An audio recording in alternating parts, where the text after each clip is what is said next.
arms race. The atomic bombings of Hiroshima and Nagasaki in 1945 in Japan by the United States brought an end to World War II, but it also served to change the way the world viewed war.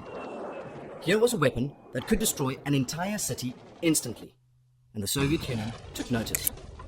It also served to establish America as a superpower, and there was no doubt that the Soviet Union would develop their own atomic weapons, given enough time. From the late 1940s and all the way up to 1990, the balance of power between these two countries created great tension, which came to be known as the Cold War. It didn't take long to realize that atomic weapons could never be used. If two countries used them against each other, the destructive power and long-term fallout could easily destroy whole continents. Although the Soviet Union was still weak from tremendous losses in the war, it refused to agree to any kind of disclosure or monitoring of armaments. For this reason, America could not disarm. The shadow of communism hung heavily over Europe at this time. Turkey and Greece were particularly vulnerable after the war.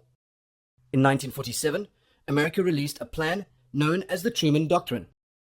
It was a way to aid and protect countries from the threat of communist takeover, along with the Marshall Plan, which was a plan to try and rebuild Europe in the wake of the war. America gave financial aid where it could.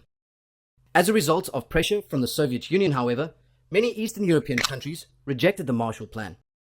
As the arms race continued and the Soviet Union became more threatening, the fear of atomic war led to the formation of the North Atlantic Treaty Organization, or NATO, a military organization that is supported by various governments and still exists today. After almost 40 years, the Cold War came to an end in 1990 with the fall of the Berlin Wall and the end of the Soviet Union in that same year. Need more help?